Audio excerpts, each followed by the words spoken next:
And some of these stressors can easily get in the way of that and impede and create some conflicts. So, and I think you have access to this PowerPoint. So there's some good links. I wanted to point out there was this pep talk done by one of our speech language pathologists. And I thought it was really, really appropriate. Really just, like we said, encouraging you to just do the best you can. There's no right or wrong. And you can see on the bottom there, I wrote, you have to give yourself permission for this not to be perfect. I mean, it's not perfect on our end as employees working from home. I had to put my cat in the other room before this started because he was just gonna walk back and forth with his tail. So I had to manage that.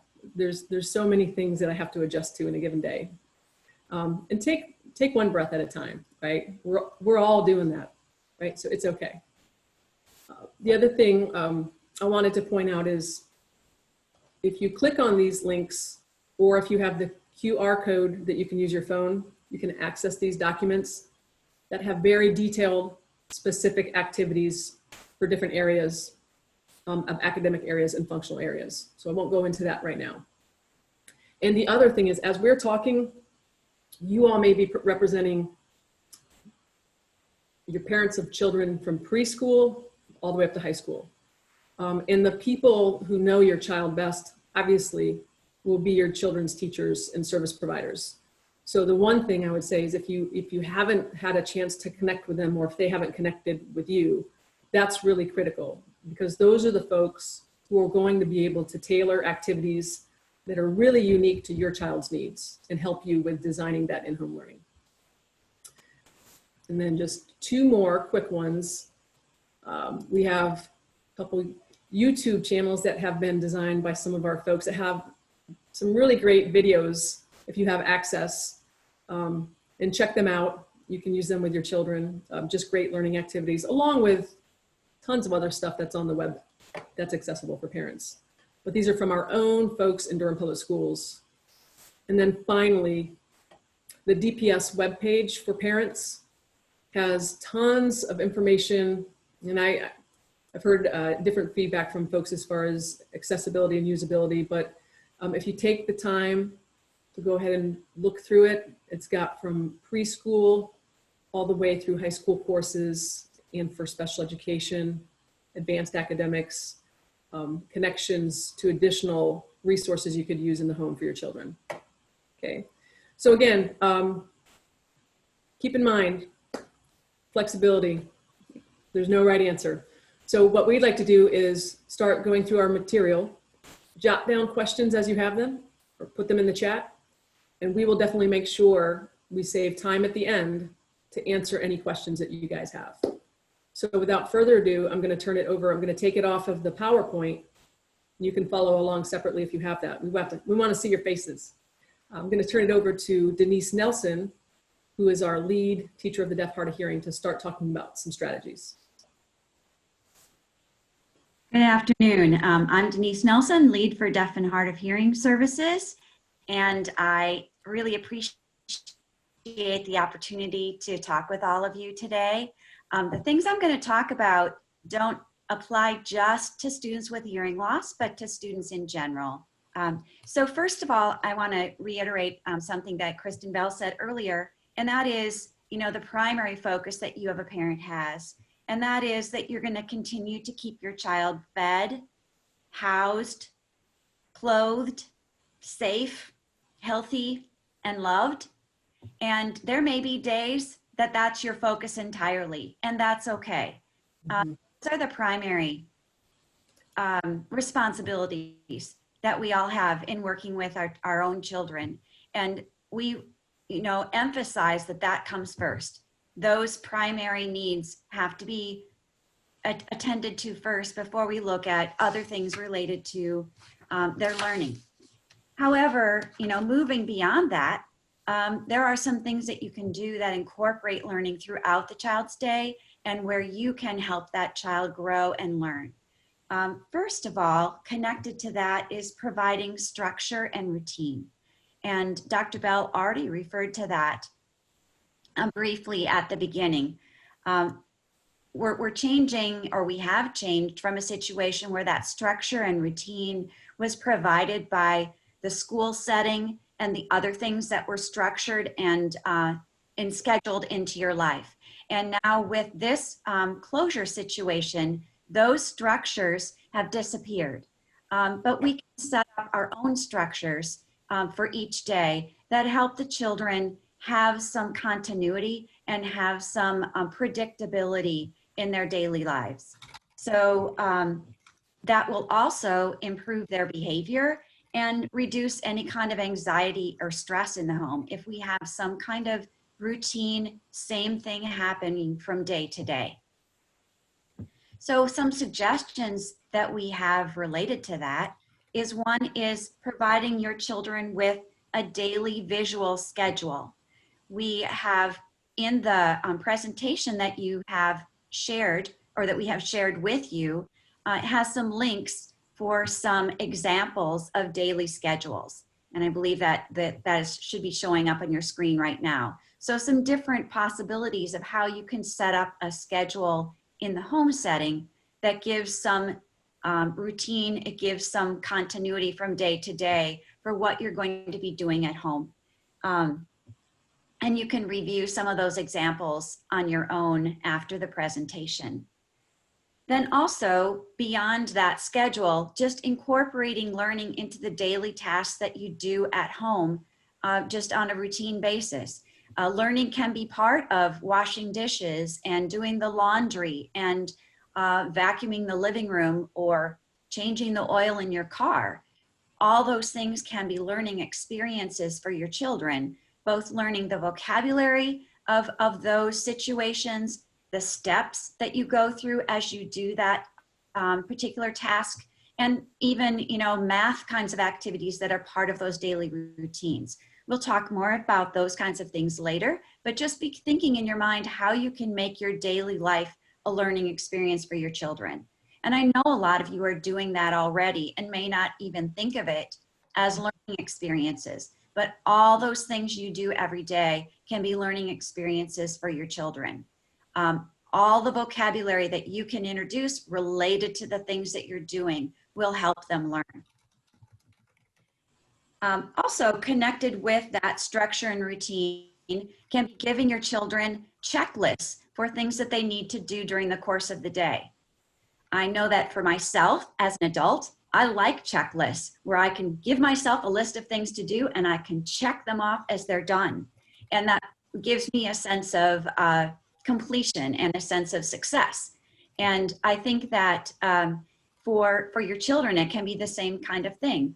It can be a very short checklist, maybe the 3 things you need to do before you go to bed, and you're going to check those off. Or the 6 things you need to pack to take to grandma's house. And can we make a checklist of those things and then check them off as we pack them up? So it can be very simple, but a checklist gives that child the opportunity to kind of be part of that planning along with you, and also helps them connect with reading and writing.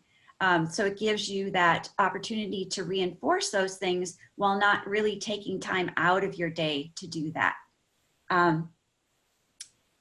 Also, you know, we're talking about these things that you can do, having a schedule, incorporating learning, trying to do checklists, a lot of stuff maybe seems like, but then with that, we have to keep in mind that children as well as adults need breaks and need downtime and need time to just breathe for a while.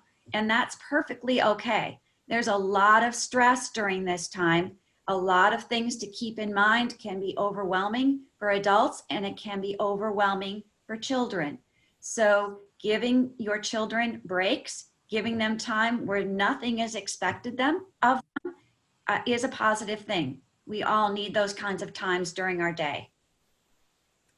And related to that structure and routine, as Kristen Bell said earlier, while we have structure, we have some time frames, we have some schedules, we're also ready to break with that and be flexible at times when things come up that where we're not able to stick with the routine that we've set up for ourselves. And that's okay as well. If we're rigid in sticking to a schedule, then we can miss opportunities, or sometimes things come up that are emergencies that just have to be dealt with, and all of that is okay.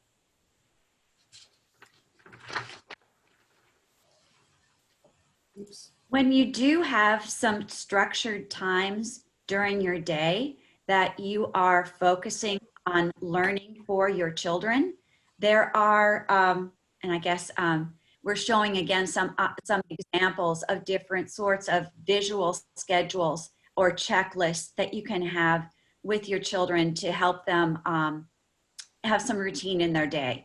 And those schedules and checklists can include written words. They can also include pictures. So for students that are not yet reading, the schedule does not have to be words. It can also be pictures that help them organize their day and keep track of what comes first, what comes next, what comes later in the day. It can also, again, like I said, help with behavior, because if a child has a schedule and sees that something that they want to do is coming up, that is allows them to be less stressed and anxious about that if they can see it coming up in their day, rather than it being a unknown of what's coming next. Finally, as part of learning experiences with your children, it's really helpful to have a defined learning space and a defined time for when you want to do more structured learning activities. So if it's possible to set up a space in your home or your apartment where the child can do some learning away from background noise and away from visual distractions, that will help them focus and be attentive to the more structured learning that you would like to have happen. So away from the TV, away from music, appliance noise, visual distractions, all those kinds of things make it much harder for them to pay attention to learning activities that you would like to have them take part in during the day. Also, exploring best learning preferences. Each child learns in different ways, and each child may listen in different ways. So some children may learn best with having, if you're working with some kind of activity on the computer, some children may do best with the computer speakers going. Some may do better with headphones that go over their ears. Some may do better with earbuds. It will depend on the child of how they best listen, but you need to kind of explore that and see which works best for them, for them to be having their best opportunity for attention to the learning experiences that you're doing. Also being aware of visual access. You know, a lot of us now are doing a lot more looking at computer screens, and that can be tiring for all of us, looking at that screen for a long period of time. So making sure that there's not a great deal of visual glare, like from windows or lights. Also making sure that you have set the screen settings on your computer to have the best amount of brightness to for their eye preferences. So think about those kinds of things when you're using computer screens or iPad screens. And then finally, multiple modes of getting information. Some children are auditory learners, some are visual learners, some are more active learners. Some need to have some kinds of things they can touch. So putting all those things together to best reach the children is very valuable.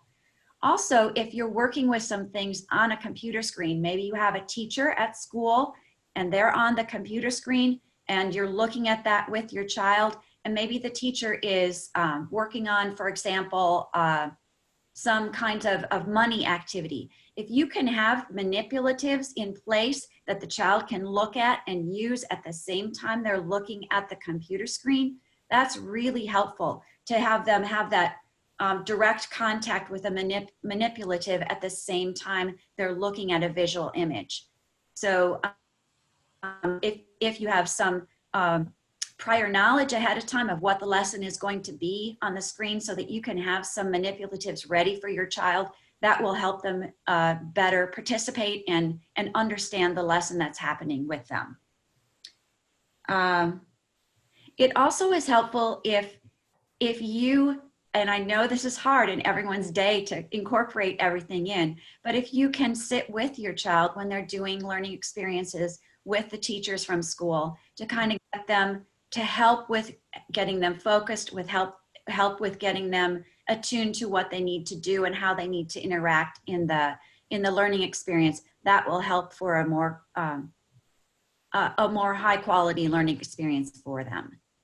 So that is all the information that I wanted to share at this point.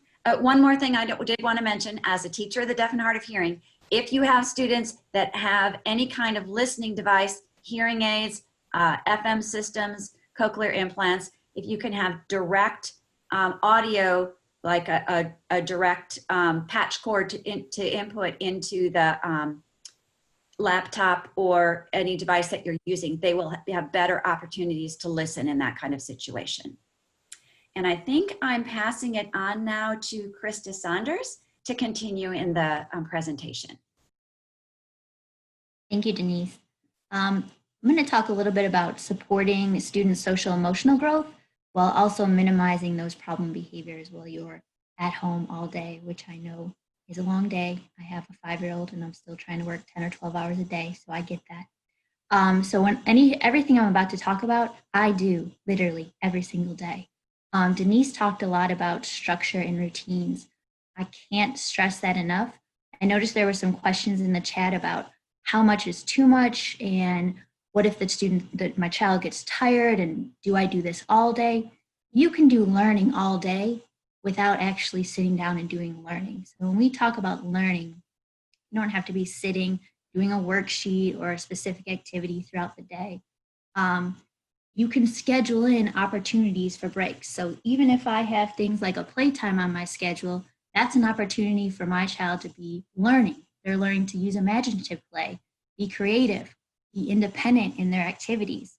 If I know there's that time of the day when they need a break and I need a break, I'm scheduling break time activities where I'm doing something quiet like puzzles or Play-Dohs or things like that. So those are great opportunities to still be learning and doing a variety of what we consider instruction or academic without it looking instructional or academic.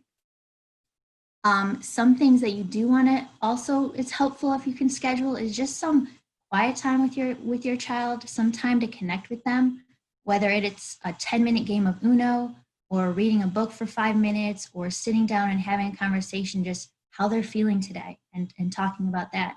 It's really important to have that connection because I know we're so busy. We're trying to do a million things, working, laundry, making meal after meal, doing dishes after dishes, but having that time to connect is really important and can also prevent a lot of problem behaviors.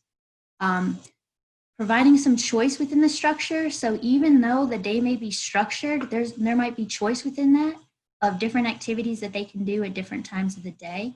And that's really helpful. One great thing about having a schedule is that it can eliminate some of the, what do I do now? I have nothing to do now. I'm bored. It helps to check their schedule and give them choices of opportunities of things that they can do that are acceptable to do during that time. Another thing, we know students or your children being in the house all day can be taxing on everyone, and they're going to be emotional at times, and that's okay. And so it's important that we as parents embrace those emotions and help them talk through it and help them learn to express their emotions in appropriate ways. So helping them learn to use their feeling words, helping them to express that it's okay if you're sad or you're frustrated and things like that. Next thing I'll talk about is using positive reinforcement. I can't say enough about this. Praise, praise, praise. When you see your child doing something that you love and you want to see that again and again, that is the time to praise it. There is a big difference between reinforcement and bribery. And this is, I won't go through this all, but it's in the presentation that you have a copy of. But it's important to note that positive reinforcement is pre-planned. So this is what our plan is as the adult to prevent problem behaviors and to encourage behaviors that we really want to see again. And sometimes it's not what we consider a behavior that's a problem, but maybe it's an independent skill that your child is doing that you really want to see again. I love how you took initiative and folded the laundry today. Great job. I love how you got up and got yourself dressed this morning. Great job. Those are all behaviors that we want to see. Okay. And then So the next thing I will talk a little bit about is the ability to, we're talking a little bit about when you're giving directions to your child. So I know it's hard in the commotion of the day, especially if you have multiple children at home. Sometimes we're yelling across the room, don't do that, stop doing that, stop jumping on the couch. It's really more powerful if we can take a couple extra seconds, walk over to our child, get their eye contact, or if eye contact is not the thing, get their attention in some way and give them the direction that we want them to do in a positive way. So instead of stop running around this house, please walk in the house. We walk in the house, right? Instead of don't jump on the couch, sit on the couch, please. We sit on the couch. So tell them what we want them to do and make sure we have their attention when we do that. A couple of other things that are really helpful in preventing problem behaviors is the power of setting limits. So how do we set limits at home? One great way to set limits is to give what we call a forced choice. So to let your child know you can do this or you can do that, and give them 2 acceptable choices that they can choose from. And that's it. Those are the choices. And sticking to that is really important. Another great thing to do to set limits is what we call our first then. So first you tell them to do something that you need them to do, and then they have the opportunity to choose something that they want to do. So first, read this book to me, and then you can play with your cars. So first then is a really great way to set limits. Really important too that when your child is starting to escalate, and we all know we can see it coming, right? To use what we call a really low-key response. So the calmer we are, the higher our child goes, the lower we want to go. So if we can keep our response low, our tone low, our facial expressions as calm as can be, that's going to help de-escalate our child and prevent them from escalating as we move forward. And just being consistent with all of these is really, really important. One last strategy that can be really helpful is what we call planned ignoring. And that is ignoring those little behaviors that are kind of annoying but aren't harmful in any way. And it's amazing how sometimes those behaviors then will go away if we don't give attention to them. And so that's really, really a good strategy as well. We have some resources in here. There's a whole folder of coping skills. So these are activities and lessons and visuals that you can use with your child to help them learn calming and coping strategies. And that's accessible in here. Another thing that we have is a variety of social skills lessons. So these are great little 5-minute, 10-minute lessons, a variety of age levels from pre-K to 12 to work on different social skills. And you can scroll through and pick one that maybe your child needs some support in and pull out that lesson and work through that lesson with them. Another great resource in here is our social stories. So if your child is having some issues with a certain area, it's great to read them a social story and talk to them. And that kind of talks them through of what the social situation is and how to work through it and what the expectations are of the child during that social situation. So there's lots of different ones in here. It's okay to make a mistake. Those are great social stories for students that or children that have a hard time when they do make a mistake. And different stories like that are in here that are really easy to read through. Token boards and choice boards, love them, love them, love them. This can tie with positive reinforcement. So pairing that praise, that verbal praise with a token, which could be a sticker, a check mark, anything like that, something that they're working towards, maybe some extra screen time, maybe some time to ride their bike, maybe a trip through McDonald's, the drive-through, whatever it may be, what they're working towards. These are great to use in the home. And if you don't have a printer, or these take a lot of toner too, it's no problem. I make my own. I just draw it and use some stickers. Really easy. This goes a long, long way to prevent problem behaviors or just to support your child in following the routine throughout the day of getting dressed and eating breakfast and doing different activities. And then our last folder just talks about some additional visual supports, a variety of things that may be helpful in trying to provide some structure and routines in the home. Thank you.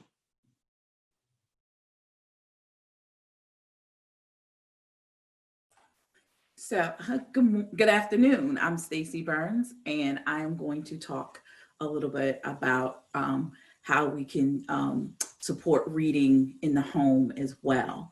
So when we think about reading, we have so many things that we can do around the home, from like looking at books, magazines.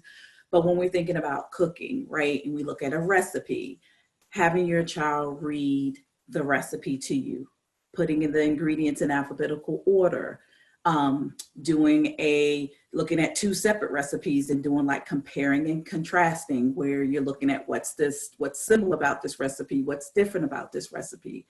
Also helping with decoding words that they don't understand, helping them to sound those words out. Something we do every day, read cereal. We all love to eat cereal. So then we can think about having your child read the cereal box, putting those words in alphabetical order. Is an activity. And if you're talking about older children, they can look for informational texts. What's good about this cereal?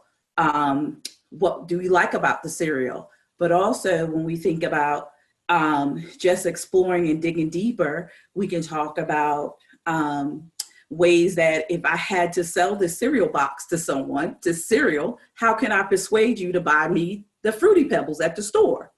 May cause problems when you go back to the store the next time, but it's a great activity. And so also looking at closed captioning while you're watching your favorite TV show. You think about that helps with fluency, decoding, also comprehension, because those words that we may not know, by listening and reading, we gain a lot of comprehension that way. And we actually hear how language is supposed to sound. Reading the newspaper, definitely having from all ages to your basic cutting out and finding words that can make sentences, or to even finding out information around what's happening in our world, because we're still inside. So a great way to share information and explain information about what's happening around us. Read to a parent, a sibling, or an adult. That can be a reward, and it also could be a way to gauge, for you to gauge comprehension, again, fluency, and then just having engaging in conversation about the book. But also having your sibling read to each other is very, how we were younger, we were all fighting to read to mom. That could be just a great way to talk about socially. How do we, take turns? Reading to someone over the phone or video chat. We know in this age that we definitely are having to use a lot of video now, especially like reading to grandma or a relative. That's a great way to engage as well, and to increase socialization and just simple conversation exchanges. And then following along with an audiobook. Audiobooks, they usually highlight the words as you read along. So that's a great way, again, for those words that students get stuck on. They can actually listen to how you sound that word out, how you pronounce that. And again, a great way for context clues. If they get stuck on the meaning of the word, they can go back and listen to that again and be able to gain the meaning and understanding of the text. And then I put something, just one of the option here is reading books from YouTube. There are stories out there. I think this one is a Dr. Seuss book, and it's actually story time on YouTube. I know there are many apps that will be shared later on in the resources that you actually can.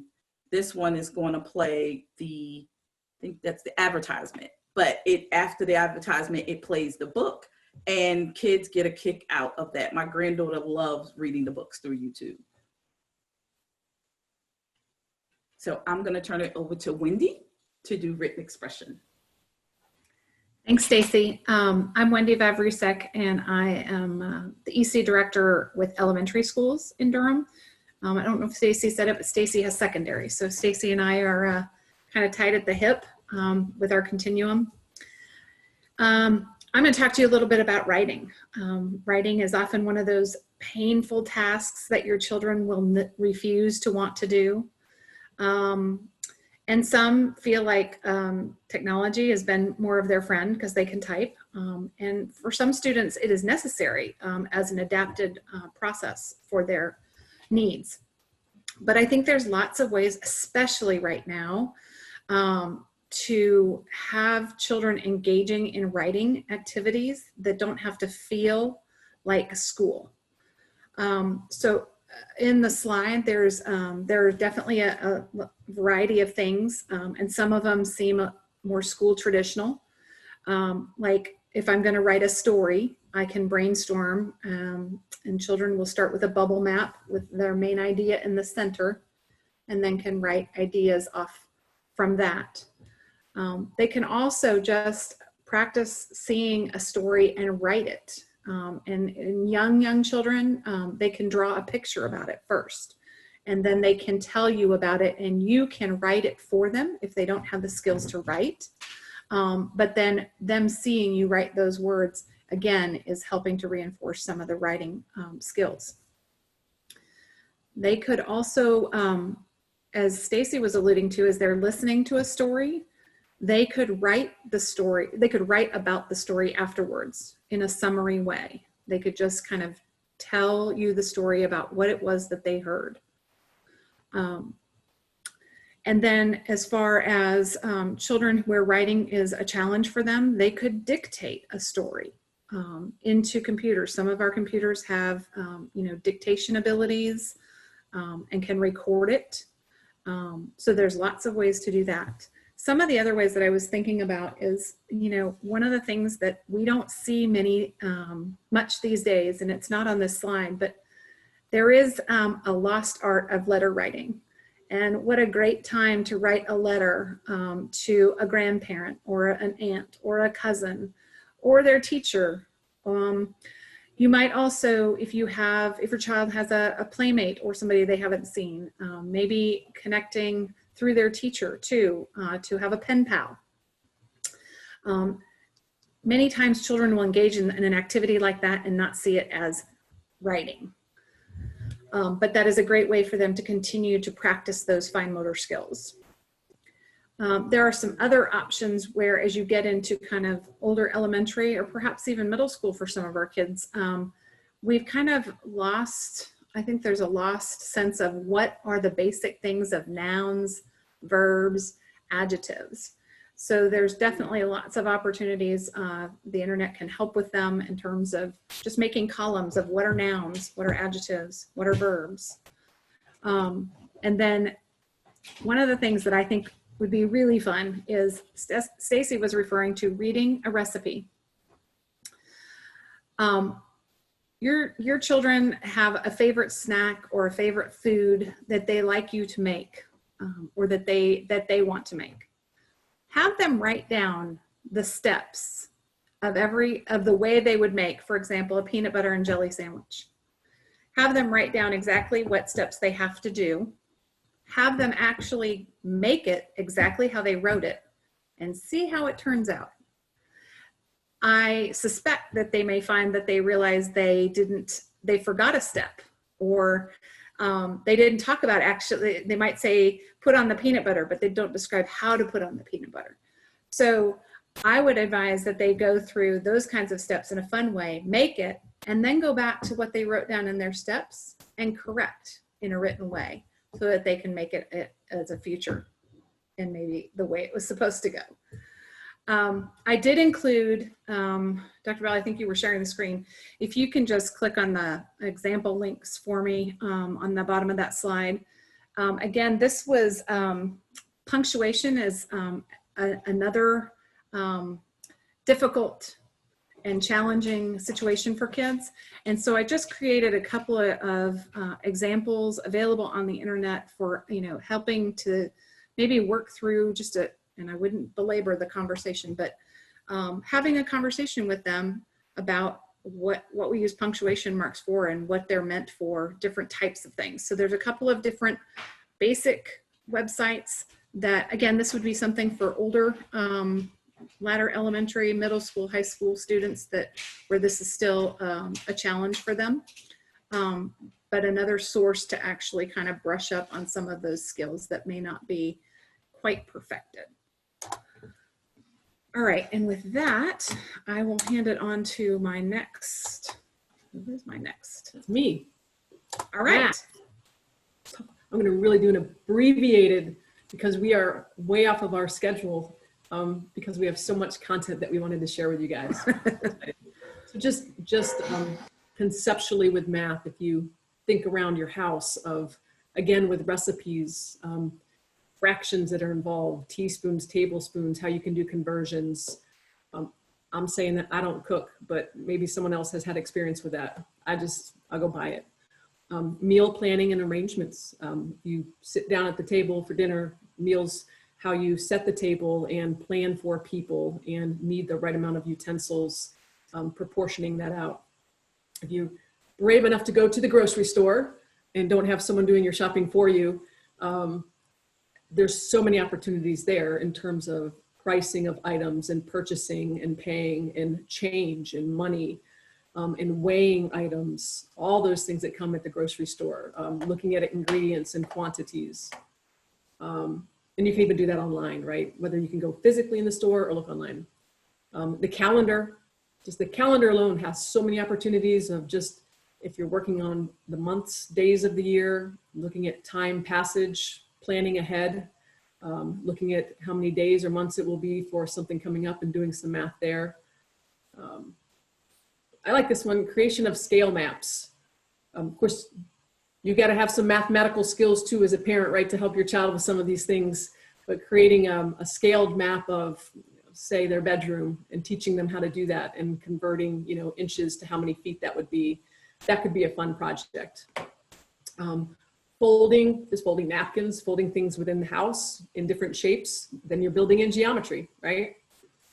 Nutrition labels.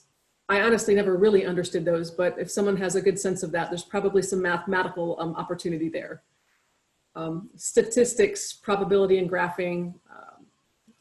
You could do that with that cereal again, or candy, or some reward of, Skittles, the different colors that you could have your child pick out how many colors are green, red.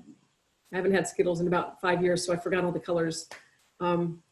And do some graphing even with the Skittles alone, for example, or M&Ms. There's so many opportunities for problem solving too. You could just talk to your child about, hey, if we plan a trip to go see grandma and it's in this location and we Google how many miles it is and the car's traveling at this speed and we stop, you can problem solve a whole road trip that you might take if we ever get out of this COVID pandemic. And patterns and colors within the house or in your yard, just looking at shapes and identifying shapes and patterns and rugs and curtains and identifying geometry within there. There's so many opportunities.